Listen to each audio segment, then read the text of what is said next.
برادر ملت اسلامیہ، السلام علیکم ورحمۃ اللہ وبرکاتہ۔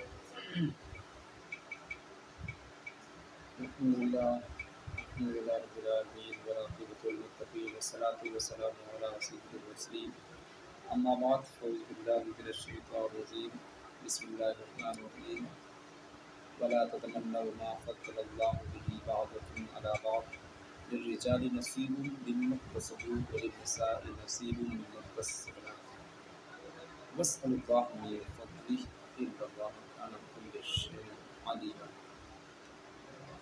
صدق اللہ العظیم وصدق رسول النبی الوفی الکریم ونحن علی ذلک من الشاہدین والشاکرین۔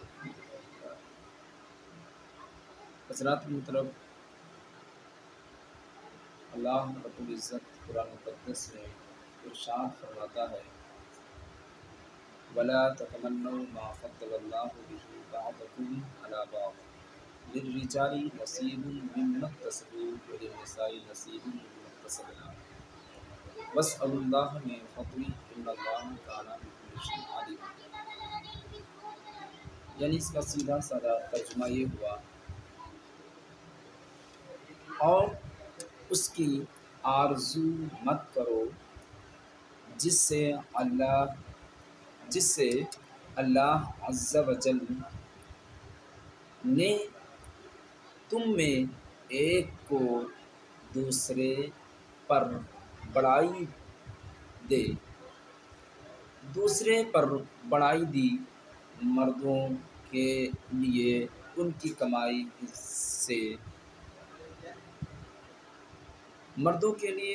کمائی سے حصہ ہے اور عورتوں کے لیے ان کی کمائی سے حصہ، اور اللہ عز و جل سے اس کا فضل مانگو، بے شک اللہ عز و جل ہر چیز کو جانتا ہے۔ اور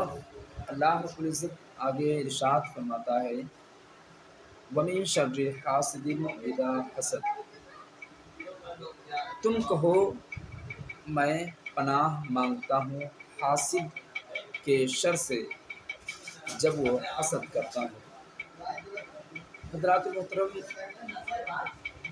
اللہ رب العزت نے حسد سے، غرور سے، گھمنڈ سے، تکبر سے، ان تمام چیزوں سے اللہ رب العزت منع کرتا ہے اور منع فرماتا ہے، اور ساتھ ہی ساتھ اللہ رب العزت تو منع ہی کرتا ہے، اور ساتھ ہی ساتھ اللہ کے رسول صلی اللہ علیہ وسلم ارشاد فرماتے ہیں، یعنی حدیث نمبر 1 ابن ماجہ نے حضرت انس رضی اللہ تعالی عنہ سے روایت کی، رسول اکرم صلی اللہ علیہ وسلم نے فرمایا کہ حسد نیکیوں کو اس طرح کھاتا ہے جس طرح آگ لکڑی کو کھاتی ہے، اور صدقہ خطا کو بجھاتا ہے۔ اس لیے کہ نبی اکرم صلی اللہ علیہ وسلم ارشاد فرماتے ہیں، کیا فرماتے ہیں جو مسلمان صدقہ کرتا ہے تو صدقہ خطا کو بجھاتا ہے جس طرح پانی آگ کو بجھاتا ہے۔ حضرات محترم، مطلب یہ ہوا کہ اگر آپ حسد کرو گے، آپ بغض اپنے اندر رکھو گے، تو آپ کے اندر کی نیکیوں کی اس طرح کھاتا ہے حسد جس طرح آگ لکڑی کو کھاتی ہے۔ اور جو مسلمان صدقہ کرتا ہے تو صدقے کی برکت سے اس کے خطاؤں کو اللہ رب العزت اس طریقے سے دھو دیتا ہے، صاف کر دیتا ہے، جس طریقے سے پانی آگ کو بجھا دیتا ہے۔ اور حضرات محترم، حدیث نمبر 2 دلمی نے مسند الفردوس میں حضرت معاویہ بن حیدہ رضی اللہ تعالیٰ عنہ سے روایت ہے کہ رسول اکرم صلی اللہ علیہ وسلم نے فرمایا کہ حسد ایمان کو ایسا بگاڑتا ہے جس طرح ایلوا شہد کو بگاڑتا ہے۔ حضرات محترم، اور نبی اکرم صلی اللہ علیہ وسلم کی حدیث پاک آگے سنی۔ حدیث نمبر 3، امام احمد و ترمذی نے زبیر بن عوام رضی اللہ تعالیٰ عنہ سے روایت کی کہ نبی اکرم صلی اللہ علیہ وسلم نے فرمایا کہ اگلی امت کی بیماری تمہاری طرف بھی آئی، وہ بیماری حسد و بغض ہے۔ وہ مونڈنے والا ہے، دین کو مونڈتا ہے، بالوں کو نہیں مونڈتا۔ قسم ہے اس کی جس کے ہاتھ میں محمد اکرم صلی اللہ علیہ وسلم کی جان ہے، جنت میں نہیں جاؤ گے جب تک ایمان نہ لاؤ گے اور مومن نہیں ہوگے، جب تک آپس میں محبت نہ کرو۔ میں تمہیں ایسی چیز نہ بتا دوں کہ جب اسے کرو گے آپس میں محبت کرنے لگو گے، آپس میں سلام کو پھیلاؤ۔ یعنی نبی اکرم صلی اللہ علیہ وسلم نے ارشاد فرمایا کہ جب تک بندہ حسد کو بغض کو ختم نہیں کرتا ہے وہ کامل مسلمان ہو ہی نہیں سکتا۔ اس وجہ سے کہ مسلمان کبھی چغلی نہیں کرتا ہے، مسلمان کبھی حسد نہیں کرتا ہے، مسلمان ایک دوسرے کی برائی نہیں کرتا ہے۔ تو حضرات محترم، اے مسلمانوں، اے امت مسلمہ، آپ ان تمام گناہوں سے بچیے، خود بچیے، اپنے گھر والوں کو بھی بچائیے، اسی میں کامیابی، اسی میں بھلائی ہے۔ حضرات محترم، آئیے میں آگے اور بتاتا چلوں۔ حدیث نمبر 4، طبرانی نے عبداللہ بن بصر رضی اللہ تعالیٰ عنہ سے روایت ہے کہ نبی اکرم صلی اللہ علیہ وسلم نے فرمایا کہ حسد اور چغلی اور خیانت نہ مجھ سے ہیں اور نہ میں ان سے ہوں۔ یعنی مسلمان کو ان چیزوں سے بالکل تعلق نہ ہونا چاہیے۔ یہ کون ارشاد فرما رہے ہیں؟ نبی اکرم صلی اللہ علیہ وسلم ارشاد نقل کون کر رہے ہیں؟ عبداللہ بن بصر رضی اللہ تعالیٰ عنہ سے روایت کی کہ رسول اکرم صلی اللہ علیہ وسلم نے فرمایا کہ حسد اور چغلی اور خیانت اور کہانت نہ مجھ سے ہیں اور نہ میں ان سے ہوں۔ یعنی اس مسلمان کو ان چیزوں سے بالکل تعلق نہ ہونا چاہیے۔ حضرات محترم، میرے نبی نے جب منع فرمایا ہے، میرے نبی نے ان تمام چیزوں سے رکنے کے اور اس سے باز ہونے کے لیے فرمایا کہ آپ ان تمام چیزوں سے دور رہیے، باز رہیے، تبھی آپ کامیاب رہیں گے، تبھی آپ مسلمان رہیں گے۔ حضرات محترم، لیکن آپ کے اندر اگر بغض ہے، کینہ ہے، تو حضرات محترم، مسلمان اپنے دل میں، مسلمان اس کو کہتے ہیں جس کے اندر کینہ نہیں ہے، بغض نہیں ہے،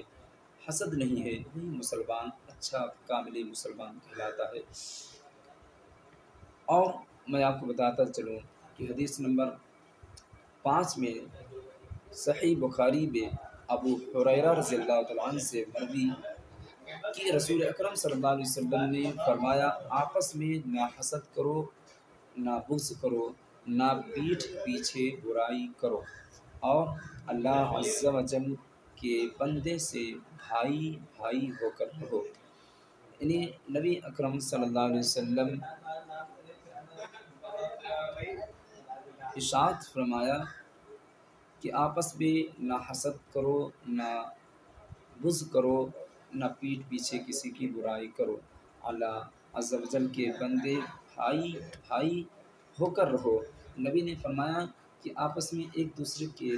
بھلائی اور بھائی کے تعلق سے رہیں، ایک دوسرے کی بھلائی کریں، ایک دوسرے کی مدد کریں۔ اسی وجہ سے میرے نبی نے فرمایا کہ برائی، پیٹھ پیچھے برائی نہ کریے۔ پیٹھ پیچھے برائی کرنے سے آپ کا اگر دوست ہے تو بھی اگر اگزامپل پہ اگر آپ اپنے دوست کی اگر کسی سے آپ برائی کرتے ہیں تو برائی کرنے کے بعد وہ انسان جاتا ہے آپ کے دوست پر کس کا پاس جاتا ہے کہ آپ کی برائی اس نے کی ہے، تو آپ سے جو دوستی تھی وہ دوستی بالکل کم کم ہو جاتی ہے۔ کیوں؟ کیونکہ آپ اپنے دوست سے غداری کی ہے، نافرمانی کی ہے۔ تو حضرات محترم، ہمیں کسی کے ہم پیٹھ پیچھے برائی نہ کریں، کسی ہم بغض نہ رکھیں، اسی میں ہماری کامیابی، اسی میں بھلائی ہے۔ حضرات محترم، اور میں آپ کو بتاتا چلوں، حدیث نمبر 9 میں امام احمد نے ابو ہریرہ رضی اللہ تعالیٰ عنہ سے روایت کہ رسول اکرم صلی اللہ علیہ وسلم نے فرمایا کہ ہر ہفتہ میں 2 بار، یعنی 2 بار، دوشنبہ اور پنج شنبہ کو لوگوں کے اعمال نامے پیش ہوتے ہیں، ہر بندے کی مغفرت ہوتی ہے مگر وہ شخص اس کے اور اس کے بھائی کے درمیان